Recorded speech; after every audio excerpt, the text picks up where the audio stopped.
This is the story of a 6-year-old boy who dies for 4 minutes during surgery and comes back with a message so shocking it shakes his grieving mother to her core. It is a message that reveals a horrifying truth about life, loss, and the unseen threads connecting us all. What could a child possibly see beyond death that would change everything? And why does his story leave everyone who hears it questioning their own place in the world?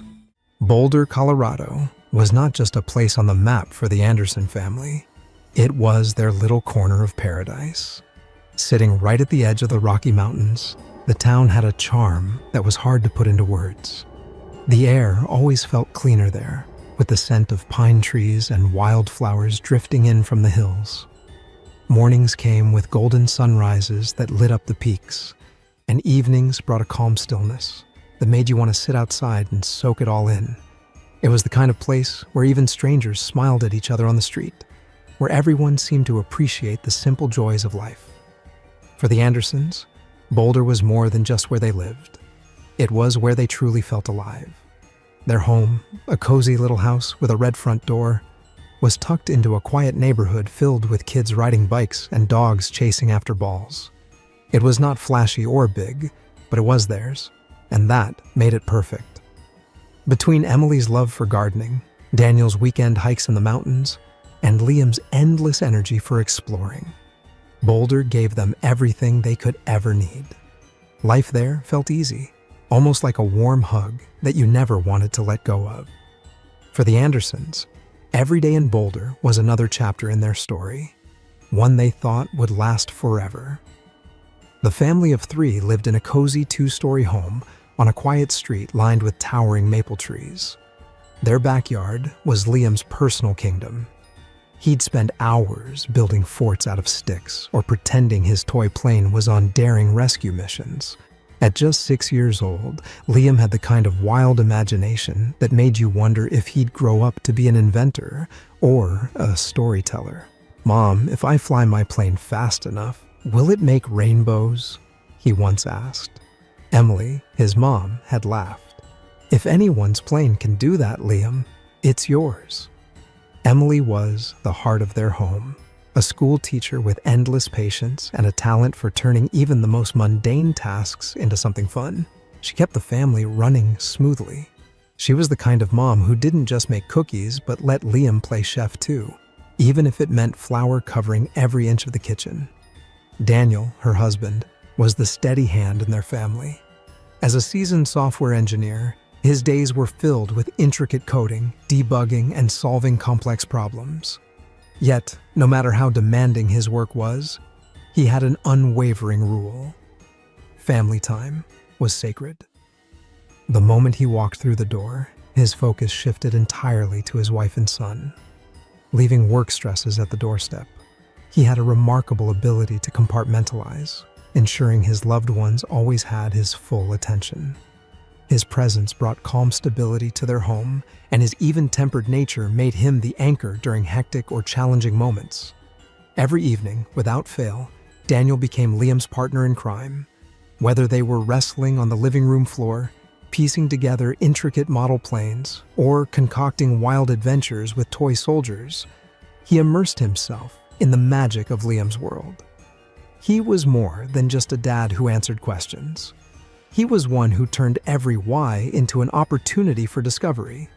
Sometimes he'd deliberately feign ignorance, just to see Liam's wheels turn as he worked out solutions on his own. These moments weren't just playtime. They were life lessons in patience, curiosity, and problem-solving, all wrapped in the warmth of a father's love. This trip to San Francisco had been on their minds for months. A plan whispered about during quiet evenings and jotted down on sticky notes pinned to the fridge. Emily's parents, Nana and Pops, hadn't seen them since Liam's 5th birthday, a milestone now etched in the rearview mirror of time. And the guilt of the passing years weighed heavily on her. Emily was determined to bridge the gap this year, no matter how busy life became. "I can already hear Nana saying we've waited too long," she joked to Daniel one night, her fingers skimming across the laptop keyboard as she browsed flights online. The thought of Nana's playful scolding was enough to nudge her into action. For Daniel, the trip was more than just a reunion. It was a chance to pause the relentless march of daily routines and let their family soak in new memories. He could already picture Pops hoisting Liam onto his shoulders for a tour of the Golden Gate Bridge, while Nana fussed over Emily, insisting she eat more of her famous apple pie. The anticipation buzzed through their home, weaving itself into conversations about what to pack, which sights to see, and how Liam would marvel at the cable cars. It was not just a getaway, but a homecoming, a chance to reconnect and share laughter that only family could bring. And so, with their tickets booked, the Andersons started counting down the days. Liam could barely contain his excitement. Every night before bed, he'd clutch his toy plane and ask questions about their trip. "Do you think Nana has cookies ready, Mom? What about brownies? And Pops, does he still have the trains?" Emily chuckled every time. "I think Nana and Pops have been preparing for you since the moment we told them." The day of the trip finally arrived, and their house buzzed with energy. Emily triple-checked the luggage. Daniel wrangled Liam into his sneakers. "Buddy, I know you're excited, but let's try not to pack half the toy box in your carry-on," he teased, pulling a second plane out of Liam's backpack. Liam protested, "But what if my first plane gets lonely?" Their drive to Denver International Airport was smooth, with Liam bouncing in the back seat, pointing out every passing plane in the sky. "Is that the one we're taking, Dad? Or maybe that one?" Daniel glanced in the rearview mirror, amused. "Ours is waiting for us, bud. Be patient." At the airport, the buzz of activity had Liam wide-eyed. It was his first time at such a big place, and everything amazed him. The people rushing with suitcases, the shiny conveyor belts carrying bags, and the planes taxiing outside the giant glass windows. "Mom, this is like a city of planes," he exclaimed. Emily and Daniel smiled at each other. Moments like these reminded them of the joy of seeing the world through Liam's eyes. They made their way through security without much fuss, though Liam couldn't resist asking the TSA officer if he could scan his plane toy too, just to be sure. The officer, to his credit, played along, waving the plane through the scanner like it was precious cargo. When they reached their gate, Liam was practically vibrating with excitement. He pressed his face to the window, watching planes take off and land. "Look at that one, Dad! It's so big! Is ours that big too?" Daniel sat beside him and pointed. "That one's a jumbo jet. Ours is a little smaller, but trust me, it'll still feel like we're flying through the clouds." Emily took the chance to call her mom, while Daniel entertained Liam. "We're here, Mom, at the gate." "Liam's already planning his in-flight snack strategy," she joked. "Yes, I packed his favorite crackers, don't worry." She glanced at Daniel, who was now mimicking a pilot's voice to explain how wings worked, and smiled. Soon, the boarding announcement crackled over the intercom. "Flight 607 to San Francisco is now boarding." Liam jumped up, clutching his toy plane like it was his passport. "That's us! That's us!" he shouted. Emily and Daniel gathered their bags and joined the line, with Liam bouncing between them like a pinball. As they walked down the jet bridge, Liam asked his mom, "Do you think we'll fly over the mountains?" Emily nodded. "Definitely, sweetie. And if you look out the window, you might even see the clouds up close." That answer seemed to delight him. Inside the plane, they settled into their seats. Liam pressed his nose to the window, marveling at the view even before takeoff. Emily handed him a small bag of gummy bears to keep him occupied, though he barely noticed them. Daniel leaned over and whispered, "Do you think he'll actually sit still?" Emily smirked. "Not a chance." The cabin was filled with the usual sounds of passengers settling in, overhead bins clicking shut, and the flight attendants giving safety instructions. Liam listened with wide eyes, tugging on Daniel's sleeve. "Dad, are we really going to fly through the sky like birds?" Daniel smiled. "Even better, buddy. We'll fly higher than any bird ever could." It was one of those rare moments where everything felt right. The kind of moment you don't realize is perfect until it's gone. Liam full of excitement and wonder. Emily and Daniel shared quiet smiles as they watched their son. The anticipation of reuniting with family. They were all ready for an adventure. But life often has a way of changing plans in the blink of an eye. What happens when a journey filled with joy and love takes a turn no one could have predicted? Flight to disaster. It started out like any other flight. United Airlines Flight 607, bound for San Francisco from Denver, cruised smoothly over the Sierra Nevada mountains, the sky clear, and the passengers settled in for the long haul. The engines hummed in a comforting rhythm, and the flight attendants moved through the aisles, offering snacks and drinks. The Andersons, cozy in their seats, were still buzzing with the excitement of their trip. Liam was wide-eyed, his head pressed against the window as he traced the shapes of clouds with his finger. Emily smiled at him from the aisle, Daniel chuckling as Liam declared, "Look, Mom, that one's a dragon." But as the hours passed, something shifted. It started with a loud, sharp noise, an explosion of sound that seemed to come out of nowhere. The plane jerked violently, throwing passengers out of their seats. The overhead bins popped open, spilling luggage and items across the cabin. People screamed in panic, their voices high with fear and confusion. The sound of metal groaning and engine sputtering filled the air. For a moment, everything seemed like a blur. Chaos wrapped in a heavy fog of noise and terror. The cockpit responded immediately. A muffled voice crackled over the intercom, trying to reassure the passengers. "This is your captain speaking," the voice said, unsteady and strained. "Please remain calm. We are experiencing a mechanical issue, but we are working to resolve it." The words felt hollow, like they were meant to calm a storm. But they did nothing to ease the sinking feeling in the pit of everyone's stomach. As the plane began to dip, Emily gripped the armrests, her heart pounding in her chest. Liam's voice broke through the panic. "Mom, what's happening? I'm scared." His small hand reached for hers, and she squeezed it tightly, not knowing what to say. She forced a smile, trying to mask the terror in her own heart. "It's okay, sweetheart. Everything's going to be okay." But deep down, Emily knew that it was not okay. The plane was losing altitude fast, and there was nothing anyone could do to stop it. A sudden, sharp lurch sent them all tumbling sideways, and then, just as quickly, the plane leveled out again. The seatbelt sign blinked on, and the fastened seatbelt announcement came through again, but it was almost drowned out by the screams and the panic that had taken over the cabin. Outside the window, the sprawling mountain range was now much closer. The Sierra Nevada peaks seemed to rise like jagged teeth in the distance. Emily's thoughts flashed through her mind in a blur. This is it. We're going down. The sound of the engine sputtering grew louder, almost deafening. The terrifying roar of failing engines drowned out Liam's cries. Then, with a sickening thud, the plane lurched again, and Emily felt herself being pressed hard against her seatbelt. The world outside the window seemed to tilt, the mountains spinning in and out of view. She felt weightless for a split second, as though gravity had disappeared altogether, and then, in an instant, everything shattered. The plane crashed hard into the ground. The world exploded into fire and noise. The fuselage crumpled like paper, metal tearing and snapping as the impact sent shockwaves through the cabin. Screams filled the air, but it was impossible to tell where they were coming from, or if they even mattered anymore. Smoke and debris filled the air, stinging Emily's eyes.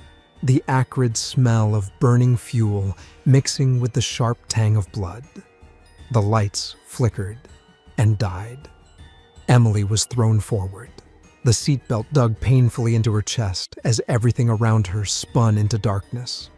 Her ears rang with a high-pitched whine, and for a moment there was nothing but the sound of her own pulse thundering in her ears.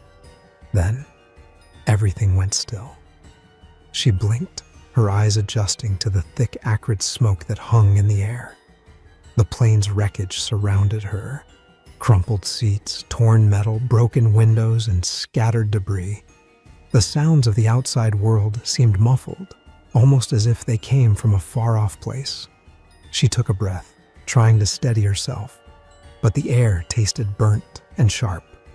She pushed against the seat in front of her, using every ounce of strength she had to unbuckle herself. Her heart was racing, and her mind was clouded with fear. Liam, Daniel, The names floated through her mind like a prayer. She had to find them. "Liam?" she called out, her voice hoarse and shaking. Her breath came in short, panicked gasps as she staggered to her feet. The world around her seemed to spin, and the pain in her head was unbearable, but she forced herself to move. The wreckage was everywhere. Twisted metal and shattered glass lay scattered across the forest floor, surrounded by dense trees and uneven ground. She pushed her way through the wreckage, not caring about the sharp shards beneath her feet, the blood dripping down her leg, or the cuts on her arms. All that mattered was finding Liam. "Liam!" she called again, her voice cracking. She stumbled through the wreckage, her heart hammering in her chest. Her thoughts raced. He has to be here. Please, God, let him be here. And then she saw him. Liam was lying motionless on the ground a few feet away from her. His small body was bent awkwardly, his clothes torn, and his face was covered in blood. She collapsed beside him, her hands trembling as she reached out to touch his cold skin. "Liam," she whispered, tears blurring her vision. "Please." Liam, wake up. His breath was shallow, but there was something there. A faint pulse, a flicker of life. Emily gathered him in her arms, cradling him gently. Even though her own body screamed in pain, she could feel his weight in her arms. It was so light and fragile. "He's alive. He's alive. Don't let him go." But as she held him, a horrible realization swept over her. She turned her head, desperately searching for Daniel. He had been sitting beside her right next to Liam. He had to be here. Her eyes scanned the wreckage, but then she saw it. Daniel. He was lying motionless, several feet away, his body bent at an unnatural angle. There was no movement, no sign of life. "Daniel! Daniel!" Emily screamed, her voice raw with grief. She rushed to him, dropping to her knees beside him. But as she reached for him, the truth hit her like a hammer. He was gone. Her heart shattered. She cradled his lifeless body in her arms, her tears falling freely now. Daniel, my love, my protector, gone. How could this be real? How could the man she loved, the father of her child, be gone in an instant? The world around her seemed to spin, and the pain in her chest was unbearable. But then she looked down at Liam, his tiny, fragile body in her arms. He was still alive. How could she save him now? Would she be strong enough to face whatever came next? What happens when you lose everything in an instant, and yet you still have to find a way to survive? The crash that shattered lives. Amidst the wreckage of the plane crash, an emergency locator transmitter did exactly what it was designed to do. The signal, like a lifeline sent into the ether, was picked up by nearby air traffic controllers. Within minutes, the alert was forwarded to the California Department of Forestry and Fire Protection, CAL FIRE, and local search and rescue teams. Somewhere in the chaos of twisted metal and scorched earth, hope flickered. Help was on the way. From the sky, the crash site looked surreal. A torn plane scattered across the dense El Dorado National Forest, a place known for its towering pines and rugged terrain. The emergency response was swift. Rescuers from California Task Force 4, an elite urban search and rescue team, mobilized immediately. Their helicopters, carrying paramedics from Reach Air Medical Services, roared overhead like guardian angels descending from the heavens. When the rescue teams arrived, they were met with a scene that would shake even the most seasoned professionals. Smoke still billowed from the remnants of the aircraft, and the air was thick with the smell of burning fuel and shattered lives. The ground was littered with debris. Suitcases, plane seats, and fragments of metal twisted into unrecognizable shapes. Survivors' cries for help echoed through the forest, their voices mingling with the chirping of birds oblivious to the tragedy. Emily lay amidst the chaos, her broken ribs sending sharp waves of pain through her body. Her arms were wrapped protectively around Liam, who remained unconscious, his face pale and smeared with blood. She had no idea how long she'd been lying there. Time had blurred into an endless moment of terror and desperation. "Please," she whispered hoarsely to no one in particular. "Please, find us." A paramedic from Reach Air Medical Services spotted her. "Over here," he called to his team, his voice firm but urgent. The sight of the mother and child clinging to each other amidst the debris struck a chord with everyone on the scene. The paramedics worked quickly, assessing their injuries with practiced precision. Liam's condition was critical. A severe head injury had left him unresponsive, his tiny body limp in his mother's arms. "We need to airlift them immediately," one paramedic said. The team nodded, moving with the kind of efficiency that only comes from experience. They secured Liam on a stretcher, stabilizing his fragile body before lifting him into the helicopter. Emily, despite her own injuries, refused to let go of him until the last possible moment. "Stay with him," she pleaded to the paramedics, her voice cracking with emotion. The ride to the UC Davis Medical Center in Sacramento was both agonizingly long and terrifyingly short. Emily, strapped into the helicopter beside Liam, alternated between watching his still face and clutching the seatbelt across her chest. The rhythmic hum of the helicopter blades was a cruel reminder of how fragile life could be. When they landed at the medical center, a team of doctors and nurses was already waiting. Dr. Angela Matthews, a trauma specialist with years of experience, took charge immediately. "Let's move!" she barked, her calm demeanor masking the urgency of the situation. Liam was whisked away to the operating room, leaving Emily alone in the sterile brightness of the hospital hallway. It was only then, as she sat slumped in a chair, that the weight of everything crashed down on her. Her ribs throbbed, her arms ached, and every breath felt like a battle. But none of it mattered. All she could think about was Liam. Would he survive this? A nurse approached her gently. "Mrs. Anderson," she began, her tone careful, "I have to inform you, your husband." Emily's heart sank. She didn't need the nurse to finish the sentence. She had known deep down, ever since she had seen Daniel's lifeless body at the crash site. But hearing it spoken aloud shattered something inside her. "No," she whispered, shaking her head as if denying it would change the truth. "No, no, no." Tears streamed down her face as the nurse placed a comforting hand on her shoulder. "I'm so sorry," she said softly. "We're here for you." Grief came in waves, crashing over Emily like a relentless tide. Daniel, the man who had been her rock, her partner, her love, was gone. She couldn't process it, couldn't believe that just hours ago, they had been laughing with Liam about Nana's cookies and planning their weekend in San Francisco.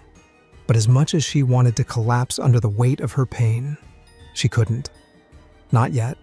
Liam was still in surgery, and he needed her to be strong. She wiped her tears, took a shaky breath, and whispered, "For Liam. I have to do this for Liam." The hours dragged on. The hospital lights were too bright, the waiting room too cold, and the silence too loud. Emily felt like she was trapped in a nightmare she couldn't wake up from. She replayed the crash in her mind over and over, the sound of the engines failing, the terror in Liam's voice, and the moment of impact. Finally, Dr. Matthews appeared. Her face was tired but composed. "Mrs. Anderson," she said, sitting down beside Emily, "Liam is stable for now. The surgery went as well as we could have hoped." Emily let out a breath she didn't know she'd been holding. "He's going to be okay?" she asked, her voice trembling. Dr. Matthews hesitated. "It's too soon to tell," she admitted. "The head injury was severe, and we'll need to monitor him closely. But he's a fighter. That much is clear." Emily clung to those words like a lifeline. A fighter.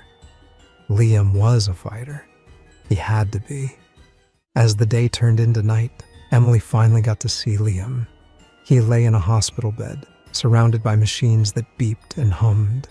His head was wrapped in bandages, and his small body seemed even smaller under the weight of wires and tubes. But he was alive. Emily sat beside him, holding his tiny hand in hers. "I'm here, baby," she whispered. I'm not going anywhere.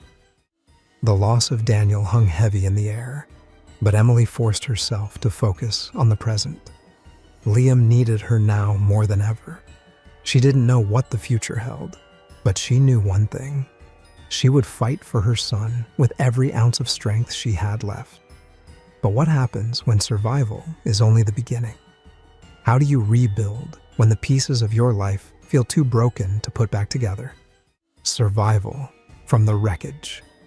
The bustling hallways of UC Davis Medical Center seemed quieter as Liam was wheeled into the operating room. His small body, hooked up to a maze of tubes and machines, barely moved. Nurses and doctors flanked the stretcher, their faces a mix of focus and urgency. Emily's desperate whispers, "Please, save him," echoed in the minds of the medical team. They knew the stakes. Every second counted. Dr. Michael Tanaka, the hospital's leading pediatric neurosurgeon, stood at the ready. His reputation was as sharp as the instruments he wielded. A man who had saved countless lives, though he never made promises he couldn't keep. "Let's move quickly," he ordered, as they transferred Liam to the operating table. His calm yet commanding voice filled the sterile room like a lighthouse cutting through a storm. Liam's injuries were severe. The impact from the crash had caused a traumatic brain injury, and swelling was already threatening to overwhelm the fragile balance of his young body. Dr. Tanaka studied the scans, but his face was unreadable. "We're dealing with a subdural hematoma," he explained to the team. "We need to relieve the pressure immediately, or he won't make it." The room sprang into action. Instruments clinked against metal trays. Monitors beeped steadily, their rhythm a lifeline tethering Liam to the world. The air was thick with focus as the team worked together seamlessly, like musicians in a high-stakes orchestra. Meanwhile, outside the operating room, Emily sat in a daze. She clutched a blanket one of the nurses had given her, its scratchy texture grounding her in the chaos. Every minute felt like an eternity. Her thoughts raced. What if I lose him too? She bit her lip, hard enough to taste blood, trying to keep herself from spiraling. Inside the operating room, the situation grew more critical. As Dr. Tanaka carefully navigated Liam's fragile brain, an alarm sounded, a piercing shrill note that froze the entire room. "Flatline," a nurse called out. The words hit like a thunderclap. Liam's heart had stopped. Dr. Tanaka didn't hesitate. "Begin compressions," he commanded. A nurse moved to the head of the table, while another injected epinephrine. The room buzzed with controlled chaos, the team moving like clockwork to bring Liam back. "Come on, kid," Dr. Tanaka muttered under his breath, his hands steady but his mind racing. He had seen this before. Cardiac arrest during surgery was a surgeon's nightmare, especially in cases like Liam's, where every second without oxygen could mean irreversible brain damage. Or worse. 4 minutes passed, though it felt like a lifetime to everyone in the room. The monitor stubbornly refused to change. The flatline's piercing sound filled the room as if mocking their efforts. Still, no one gave up. "Push another dose," Dr. Tanaka ordered. His jaw was tight, his movements precise. "Charge the defibrillator." The paddles were brought in, their metallic surface gleaming under the harsh operating lights. A nurse called out, "Clear," and a jolt of electricity surged through Liam's tiny body. Once, twice. The flatline persisted. A third jolt. The room held its collective breath. Then, a flicker, a heartbeat, faint but steady. "He's back," the nurse announced, relief breaking through her professional tone. The team exhaled as one, but there was no time to celebrate. Liam's battle was far from over.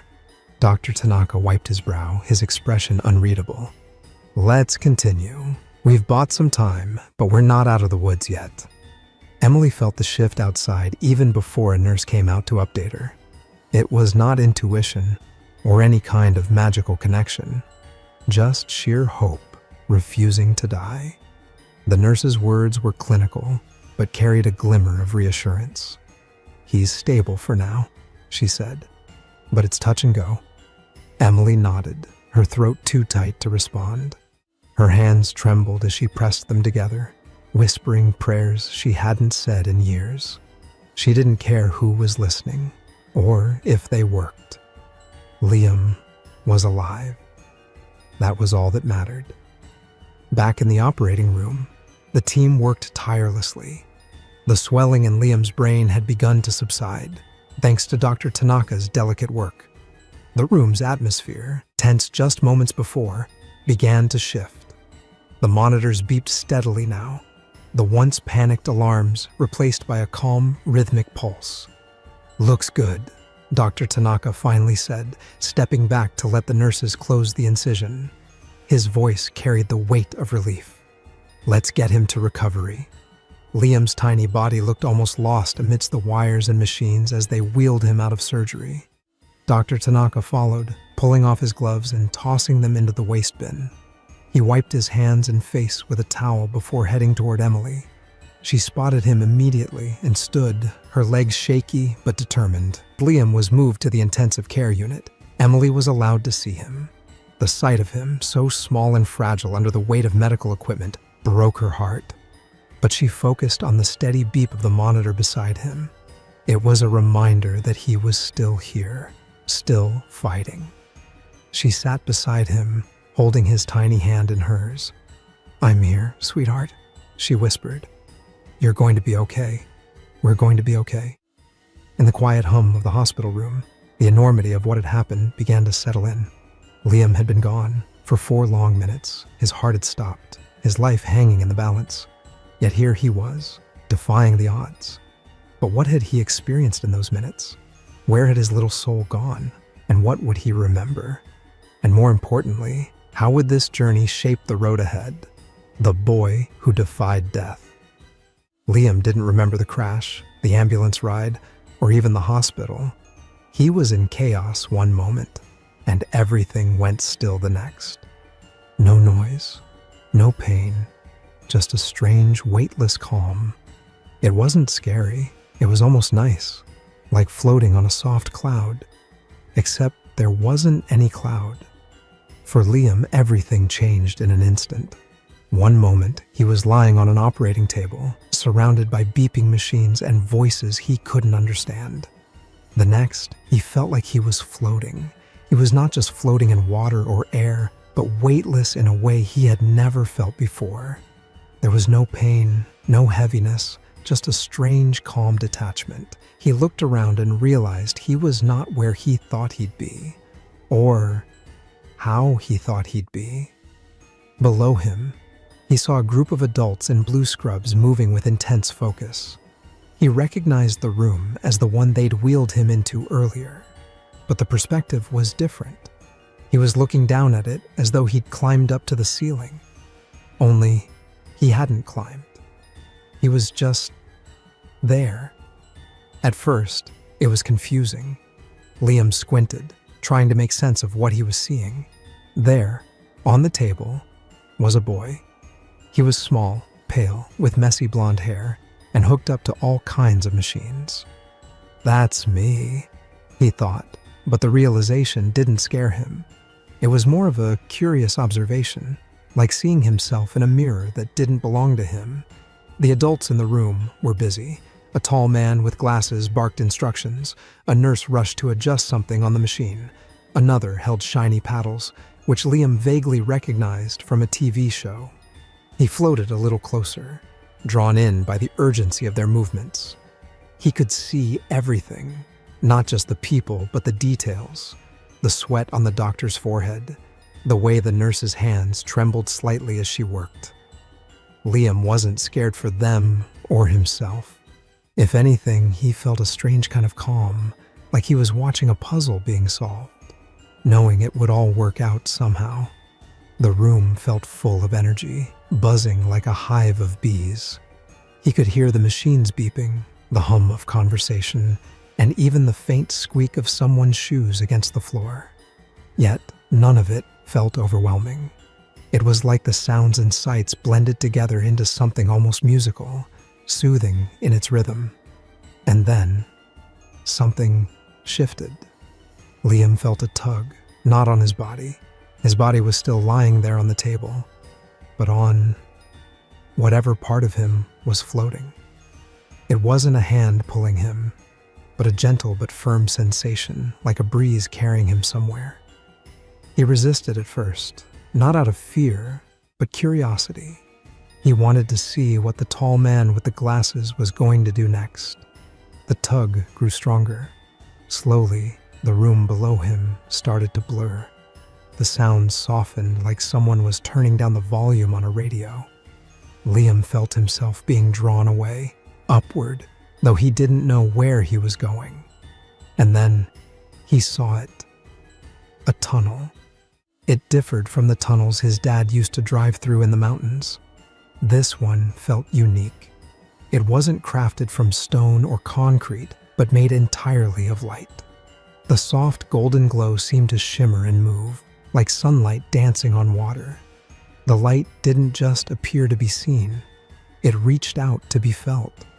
It wrapped around Liam like a warm blanket on a cold day. More than warm, it radiated a sense of welcome. Comforting and kind, it felt like a hug from someone you deeply love. As he moved into the tunnel, he noticed how quiet everything had become. Not an empty kind of quiet, but a peaceful one. The kind of quiet that makes you feel safe, like nothing bad could ever happen. The light grew brighter the deeper he went, but it wasn't harsh. It didn't hurt his eyes or make him squint. It just was glowing and alive. Liam couldn't see where the tunnel ended, but he didn't care. He was not worried about where he was going. He just felt like he was meant to be here. The further he went, the lighter he felt. All the weight he didn't even know he was carrying, the pain from the crash, the fear, even the worry about his mom, seemed to melt away. There was only peace now, a deep, unshakable peace that filled every part of him. For a moment, Liam wondered if this was forever. He was not sure how he felt about that. He liked the tunnel, the light, the peace. But somewhere in his mind, there was a flicker of something else. A question. Where is Mom? The question softened as the light surrounded him, like it didn't matter anymore. Liam felt himself smile, though he didn't know why. Maybe it was the light. Or maybe it was the way everything here seemed perfect, complete. And yet, as much as he loved the peace, a part of him couldn't help but wonder, what was waiting for him at the end of the tunnel? And why did it feel so familiar, like he'd been there before? A glimpse of heaven. Liam stepped out of the tunnel of golden light and into a place that felt both strange and familiar. He blinked, though there was no sun to shield his eyes from. Everything around him glowed softly, as if the air itself carried a warm, golden hue. The ground beneath him was unlikely the grass he knew back home. It was softer, greener, and seemed to shimmer slightly as though it was alive. A meadow stretched out before him, endless and serene. It felt neither empty nor cluttered, striking a perfect balance. Flowers dotted the landscape, their colors so vibrant they almost hummed. There were no walls, no buildings, just an open expanse that seemed to go on forever. Yet, it didn't feel lonely. It felt safe. Liam didn't know how long he stood there. Time didn't seem to exist in this place. He looked down at himself, half expecting to see his jeans and favorite blue shirt, but there was nobody to look at. It did not scare him. If anything, he felt more himself than he ever had before. And then he noticed the figure. It stood not far away, unmoving in the middle of the meadow. The figure didn't walk toward Liam, but the space between them somehow closed. Closer now, Liam could see the figure differed from anyone he'd met before. It didn't resemble a person, at least not how he thought of people. It glowed brighter than anything else in the meadow, but the light wasn't harsh. It had a softness, warmth, and welcoming quality, like the first rays of morning sunlight. Liam didn't need anyone to tell him who this was. He just knew. "Are you Jesus?" he asked, his voice steady, though he wasn't sure if he was speaking out loud. The figure didn't answer with words.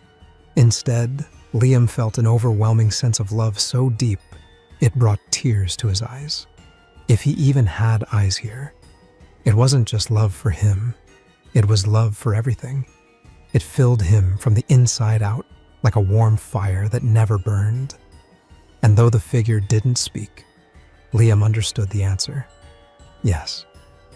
Liam wasn't sure what to do. Should he bow, kneel, say something else? But the figure's presence seemed to say, just be here. So Liam stood there, letting the warmth and peace wash over him. And then, without moving a hand, or even having one, the figure showed him something. The meadow around them shifted, not disappearing, but blending into something else. Before Liam, a tapestry appeared, stretching farther than he could see. It was not like the quilts his mom made at home. It was alive. Threads of light wove in and out of each other, glowing with colors Liam didn't even know existed. "What is it?" Liam whispered, awestruck. The answer came not in words, but in feeling. It was life. All life. Every thread represented someone somewhere. Every joy, every sorrow, every triumph, and every loss was woven together into this massive, breathtaking piece of art. Liam stepped closer, drawn to the tapestry. As he watched, the threads moved. Some crossed paths, others branched off, but none of them ended. Even when a thread seemed to stop, it simply wove itself into another, connecting in ways Liam couldn't fully understand. And then his eyes caught something familiar, a thread glowing softly, twined with two others. Liam leaned in, though he didn't have to, and felt his heart swell. It was his dad's thread. He knew it instantly, not because of how it looked, but because of how it felt, strong, steady, full of love. It intertwined with another thread, warm and nurturing. That was his mom's. And next to it, smaller but just as vibrant, was his own. "They're connected," Liam said, the realization sinking in. His dad's thread hadn't disappeared after the crash. It was still there, woven tightly with his and his mom's. Even though his dad was gone, he wasn't really gone. He was part of something bigger, something eternal. Liam felt tears again, but they weren't sad ones. He didn't feel the ache of loss for the first time since the crash. Instead, he felt whole, like a missing piece of a puzzle had been found and placed exactly where it belonged. The figure radiated warmth, as though encouraging Liam to take it all in. He stared at the tapestry, watching the threads dance and shimmer. Some were bright and bold, others softer and quieter, but each one was important. Every thread mattered, even the ones that seemed small or dim. "Why is it so beautiful?" Liam asked, not really expecting an answer. And yet, the answer came, not in words, but in understanding. The beauty came from the connections, the way each thread touched another, and every moment, good or bad, wove together to create something bigger than any single thread could be on its own. Liam felt the truth of it deep in his heart. The crash, the pain, even his dad's death, they were part of the tapestry. They weren't random or meaningless. They were threads that connected him to something greater, something eternal. He turned to the figure, his small voice filled with awe. "Does everyone have a thread?" The figure's light seemed to glow even brighter, and Liam felt the answer in his soul. Yes. Liam stood there for what felt like forever, watching the tapestry, feeling its warmth, understanding its meaning. He wanted to stay, to keep learning, to see more. But somewhere in the back of his mind, a small voice whispered, "It's time to go back." The figure's light shifted, becoming softer, like the dimming of a lantern. The tapestry faded, though its memory stayed in Liam's heart. He didn't want to leave. Not yet, but he understood. His thread wasn't finished. Liam looked back at the figure one last time. "Will I remember this?" he asked, his voice barely a whisper. The figure didn't speak, but Liam felt the answer. Not everything, but enough. Enough to know he was never alone. Enough to know his dad was always with him. And then, the meadow blurred. The warmth faded, replaced by a cold, heavy sensation. The golden light dimmed, and the beeping of machines filled his ears again. Liam opened his eyes, the sterile brightness of the hospital room coming into focus. He was back. But how would this experience shape his life? And what would he do with the knowledge he carried from that meadow of light? A divine revelation. Liam stood in the meadow, still surrounded by the golden light that seemed to come from everywhere and nowhere all at once. He could still feel the figure's presence, warm and steady, though the tapestry he had just seen began to fade. It was not gone. Its memory lingered in his heart, heavy with meaning. But now, something else was happening. The air around him seemed to shimmer as though the light itself wanted to show him something new. Images began to form, not like pictures on a screen, but more like memories playing in his mind. They came in flashes, each one vibrant and alive, and Liam instinctively knew they were important. In the first vision, Liam saw a small town hit by a terrible storm. The streets were flooded, homes were destroyed, and people stood in the rain, looking lost and broken. But then something shifted. Neighbors came together, wading through the water to help one another. Strangers shared food, blankets, and smiles.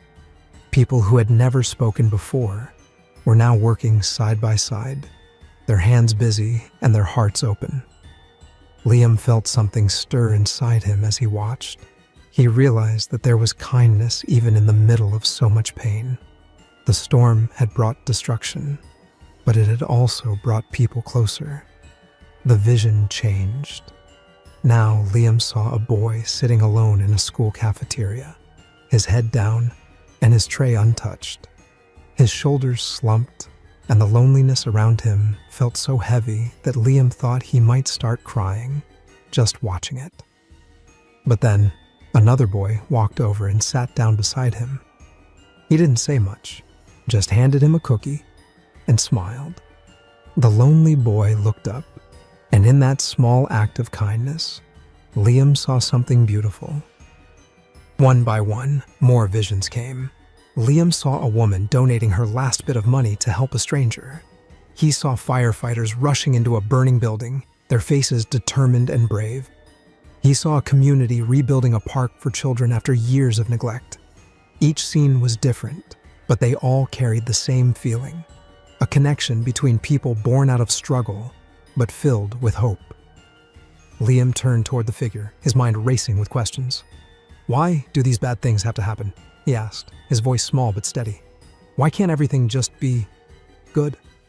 The figure didn't answer in words. Instead, Liam felt an understanding bloom inside him, like a flower opening to the sun. He realized that the pain, the loss, the struggles, they weren't meaningless. They were part of something bigger. Without them, the acts of kindness, bravery, and love wouldn't shine as brightly. It was like the tapestry he had seen earlier. Every thread mattered, even the dark ones. They gave depth and contrast to the brighter threads, creating a picture so complex and beautiful that Liam couldn't look away. He understood now that life wasn't meant to be perfect. It was meant to be real. Liam's thoughts drifted to his own life. He thought about the crash, the fear he had felt, and the aching loss of his dad. It hurt to think about, but now he saw it in a different way. His dad's love hadn't disappeared. It had become part of something bigger, just like the threads in the tapestry. And even though the crash had been a tragedy, Liam felt that somehow something good could come from it. The figure radiated warmth, as if to say, "You're starting to understand." Liam felt a sense of peace he couldn't explain. It did not seem the kind of peace that made everything easy or perfect. It was the kind that made him feel strong enough to face the hard things, knowing they had a purpose. The visions continued, each one teaching him something new. He saw a family planting a tree in honor of a loved one they had lost. He saw children laughing as they painted murals over graffiti-covered walls. He saw a woman forgiving someone who had hurt her deeply, her tears mixing with a quiet smile. Liam realized that the struggles people faced didn't have to break them. They could build something new instead. The pain did not mean the end of the story. It was just one part of it. The figure's light grew brighter, filling the meadow with an almost tangible glow. Liam felt like he could reach out and hold it in his hands. And though he didn't hear words, he felt the message as clearly as if it had been spoken aloud. Love is what holds it all together.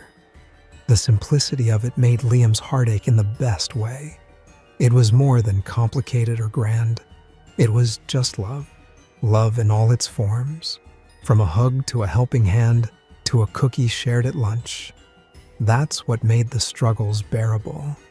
That's what turned the loss into something meaningful. Liam took a deep breath, letting the warmth of the message settle in his chest. He didn't know what was waiting for him back in the world he had come from, but he knew he was not the same anymore. He felt stronger, wiser, and ready to carry this truth with him wherever he went. But one question lingered in his mind.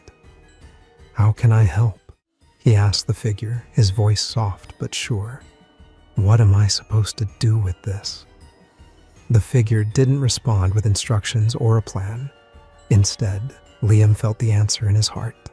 It wasn't about doing something grand or heroic. It was about living with love, spreading kindness wherever he could, and trusting that even small actions could make a big difference. The meadow began to fade, the golden light dimming just slightly. Liam felt a tug again, pulling him back the way he had come. But this time, he didn't resist. He did not feel afraid. He knew he was ready. Liam thought about everything he had seen and learned as the visions dissolved into the light. He knew life wouldn't be easy, but he also knew it didn't have to be. Every thread, every struggle, every loss was part of something greater. And in that, there was beauty.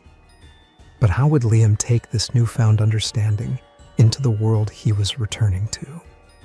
And how would he share this truth with others who might not yet see the tapestry? The purpose behind pain. Liam felt it before he saw anything, the tug gentle but firm, like a hand pulling him out of a warm, endless dream. He didn't want to leave.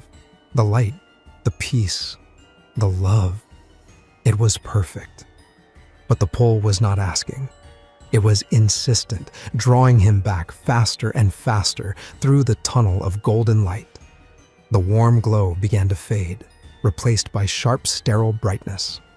Voices grew louder, rushing in like a flood. Machines beeped in quick, anxious rhythms. The calm hum of the heavenly realm gave way to the chaotic hum of the operating room. Liam's first thought was, "Why is it so loud here?" "Clear!"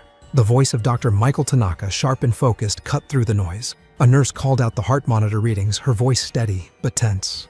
The room was a storm of movement, everyone on edge. No one noticed the faint flicker in Liam's eyelids. And then, he gasped. It was small at first, just a hitch of breath, but it silenced the room. The beeping on the monitor changed, and a rhythmic pulse replaced the steady flat line. One of the nurses froze, her eyes widening. "He's back," she whispered.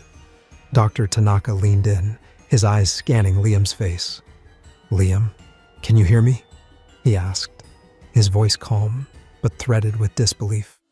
Liam blinked, his vision blurry. The fluorescent lights above felt harsh after the warm glow of the meadow. His chest felt heavy, his head throbbed, but he was aware. Slowly, he turned his head, looking around the room, his small body still connected to countless wires and tubes. The surgical team stood frozen, their disbelief palpable. They had fought for Liam's life, and by all medical reasoning, he shouldn't have come back. not without lasting damage, at least. Yet here he was, looking at them with clear, curious eyes. "I'm okay," Liam croaked, his voice barely a whisper.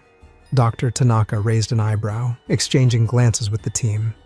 "Kid, you're more than okay," he muttered under his breath, shaking his head in amazement. Emily had been waiting just outside the operating room, pacing the hallway with her arms wrapped around herself. When a nurse came out and said, "He's awake," she didn't wait for permission. She ran. Inside the recovery room, she found Liam, small and fragile, in the hospital bed, but awake. Tears streamed down her face as she rushed to his side, gently placing her hand on his. "Liam," she whispered, her voice breaking. Liam turned his head slowly, his eyes meeting hers. A faint smile tugged at the corners of his lips. "Dad's okay, Mom," he said, his voice soft but certain. "He's with the light." Emily froze, her breath catching in her throat. For a moment, she couldn't speak. The words hit her like a wave, bringing a mix of emotions, relief, sadness, and something else she couldn't quite name. "How do you—" she began, but her voice faltered. She squeezed his hand, her tears falling freely now. Liam's words weren't the ramblings of a confused child. He spoke with a calm certainty, as though he had seen something no one else could understand. The nurses and doctors in the room exchanged glances. It wasn't the first time they'd heard stories of near-death experiences, but it never stopped being extraordinary. Still, the skepticism lingered. Could this just be the brain's response to trauma?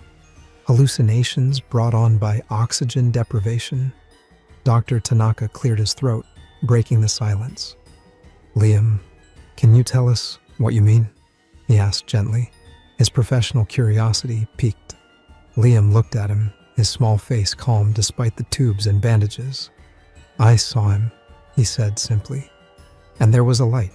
It was warm and happy." "He's okay, Mom," he smiled at me. Emily's heart twisted.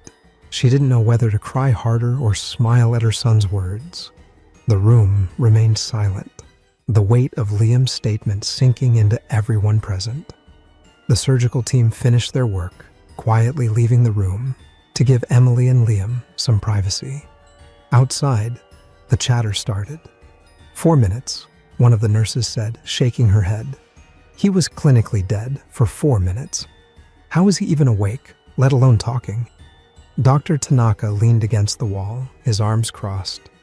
"The body is unpredictable," he said thoughtfully, though his eyes suggested he wasn't entirely convinced by science alone. Back in the room, Emily sat beside Liam, her hand never leaving his. "What do you mean? He smiled at you?" she asked, her voice trembling. Liam thought for a moment, his little brow furrowed. "He was happy," he said, as if it was the simplest explanation in the world. "He said it's okay, and he loves us." Emily's tears flowed freely now, her heart aching with both loss and gratitude. "Oh, Liam," she whispered, leaning down to kiss his forehead. Liam drifted off to sleep not long after, his small body exhausted from the ordeal. Emily sat beside him, her thoughts a whirlwind. How could she reconcile what her son had said with the reality of losing Danielle? Was it possible that Liam had truly seen him? Or was it just the brain's way of coping with trauma? The doctors and nurses remained amazed by Liam's recovery. His vitals were strong, his brain showed no signs of damage, and he seemed to bounce back faster than they could have predicted.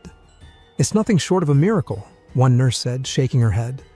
But was it just a medical anomaly? Or had Liam truly glimpsed something beyond this world? And if he had, what would it mean for their lives going forward? Tapestry of love and loss.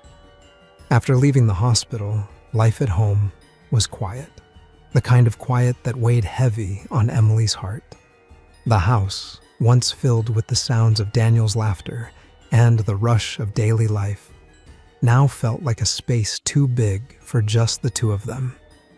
Emily still couldn't quite wrap her mind around everything that had happened. The loss of Daniel, the trauma of what Liam had gone through, and the miraculous way he had come back. It was all too much. But as the days passed, something in Liam began to change. He started talking more, not just about his recovery, but about what he had seen during the time when he was, as he put it, gone. One evening, as the sun was setting and casting a soft golden light through the kitchen window, Emily sat at the table, absent-mindedly stirring a cup of tea. Liam sat across from her, watching her carefully, his young face filled with a quiet sort of wisdom. "Mom," he began, his voice a little uncertain at first. "I want to tell you more about what I saw." Emily set her cup down, focusing entirely on him, her heart fluttering in her chest. She had been waiting for this. Every time Liam spoke about his experience, it felt like a little more of Daniel was coming back to them. Liam didn't need to say much more before Emily's eyes softened, her heart ready to listen.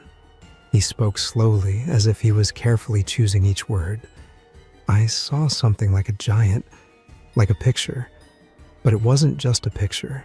It was all these threads, weaving in and out. And they were alive, I think. They moved, like they were part of everything. Like the whole world was one big tapestry." Emily leaned forward, her elbows on the table, her hands wrapped around her teacup. She didn't interrupt. She had learned to just let him speak when he started to share these things. "The threads weren't just things, Mom," Liam continued, his voice steady now. "They were people, everyone, and Dad's thread was there too." Emily felt a lump form in her throat, but she didn't let it stop her from listening. She could see the sincerity in Liam's eyes, the way he believed every word he was saying. It made her feel something deeper than just grief. It made her feel a strange kind of comfort, as if Daniel's spirit hadn't really left them after all. Liam paused, looking down at his hands for a moment before looking back up at her. "He's not really gone, Mom. He's still here. I know it. He told me it's okay." For a long moment, the only sound in the room was the soft ticking of the clock on the wall. Emily tried to hold back the tears, but they came anyway. They weren't tears of sadness this time. They were different, like a release, as if Liam's words had somehow unlocked a door that had been shut tight for so long. Liam, ever the sensitive boy, noticed her tears and reached across the table, his small hand resting gently on hers. "It's okay, Mom," he said quietly. "He's okay. He's watching over us. I can feel him, like he's right there, you know?" Emily nodded, wiping her tears with the back of her hand. She could almost feel Daniel too, like a presence in the room, just out of sight, but always there. Liam's voice broke through her thoughts again. "I know it's hard, Mom, but Dad says we have to be strong. For him, for us. He says we're all part of this big picture. We just can't see it all yet."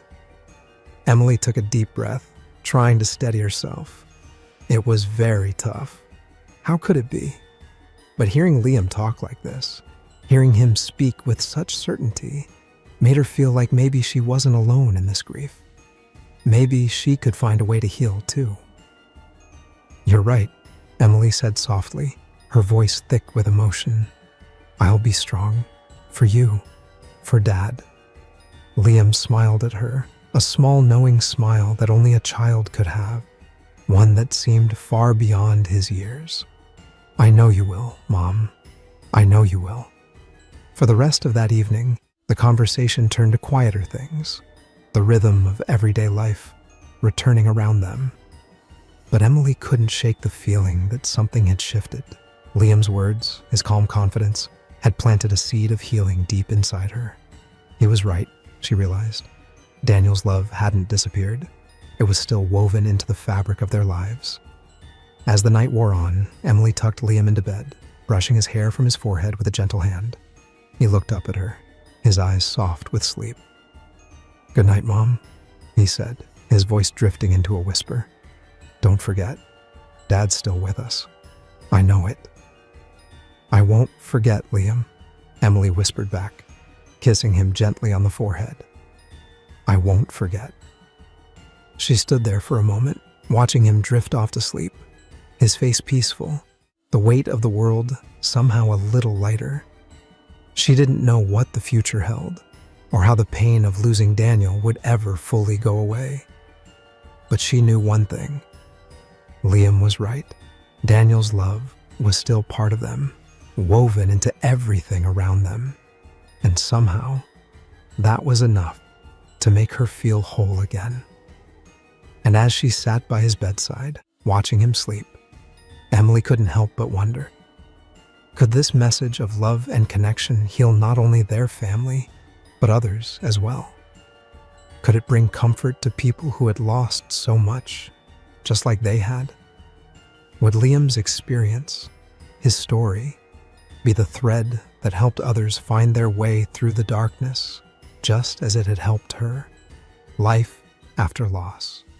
The weeks following Liam's recovery were a time of quiet adjustment for him and his mother.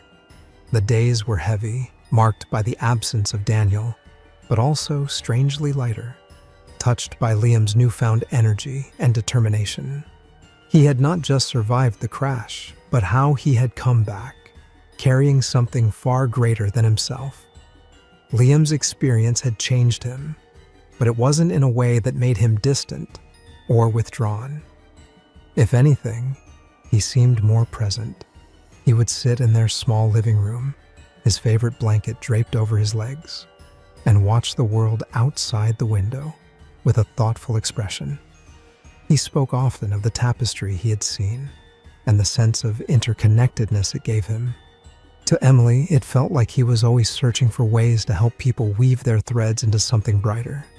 It was during a memorial service for the crash victims that Liam first shared his story publicly.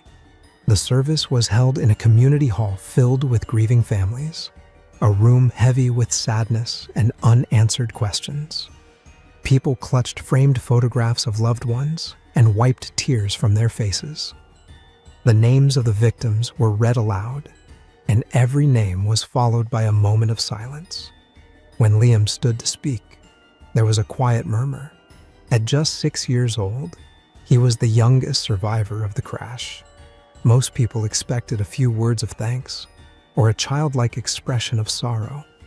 Instead, Liam spoke about the light he had seen, the warmth and love he felt, and the tapestry that held every thread of life together. He told the grieving families that their loved ones weren't gone. Not really. They were still part of the world, woven into something bigger, something beautiful. His voice was steady, calm, and carried a wisdom that seemed impossible for a boy his age. As he finished, the room remained silent for a moment before the soft sound of applause broke through. Some people cried harder, but their tears seemed different now, less heavy, more hopeful. Emily watched her son with a mix of pride and awe. She had seen him grow stronger every day, but this was something new. He was no longer just her little boy. He was becoming a source of comfort and inspiration for others, even in his youth. At home, Emily continued to draw strength from Liam's words. She still missed Daniel terribly, and there were moments when the pain of his absence felt overwhelming. But when Liam spoke of the tapestry and reminded her that Daniel's love was still with them, she found herself breathing a little easier. The house, though quieter now, didn't feel as empty. Inspired by Liam, Emily began to look for ways to help others.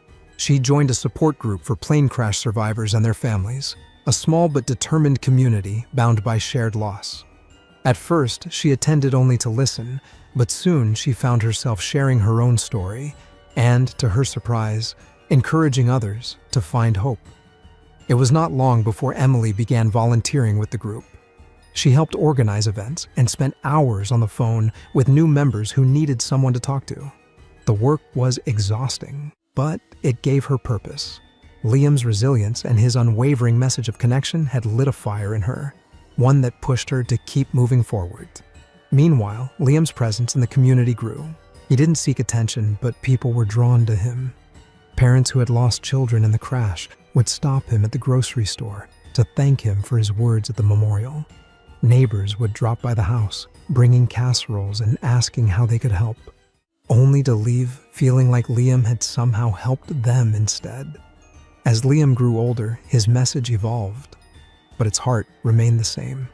He spoke of compassion, of seeing the threads that connect everyone, and of finding beauty even in the hardest moments. He told anyone who would listen that life's struggles weren't meaningless. They were part of a greater picture. Emily watched with quiet pride as her son became a beacon of hope for others. She marveled at how he carried himself, with a humility that belied the profound impact he was having. She still had her moments of doubt or grief, but they were tempered by the strength she drew from Liam.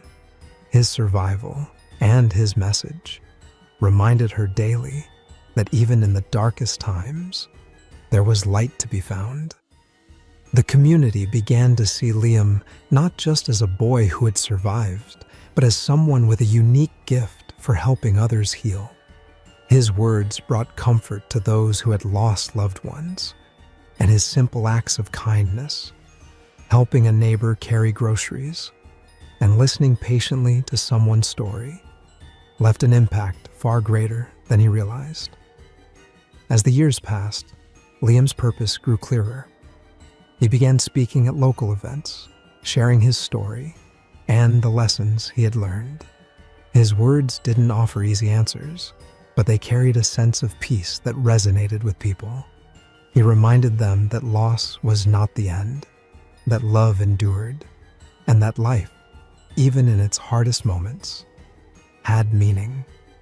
Emily, too, found her own path forward. She continued her work with a support group, using her own experiences to guide others through their grief. She often thought about the tapestry Liam had described, and how her own thread was now woven into the lives of so many others. It gave her a sense of connection she hadn't felt in years. Life after the loss wasn't easy, but it was full of purpose. Liam and Emily together had found a way to honor Daniel's memory while building something new. Their story became one of resilience, love, and the power of seeing the beauty in life's struggles. Could their message inspire others to see the world differently? And would Liam's journey lead him to even greater ways of spreading hope and healing? Liam's journey from death to life is one of resilience, love, and hope. But his message from heaven about life's struggles being part of a greater plan still raises deep, haunting questions. Could we all be part of a tapestry beyond our understanding, and are we ready to embrace its meaning? Let us know your thoughts below, and don't forget to like, share, and subscribe for more incredible stories that challenge the boundaries of belief and reality.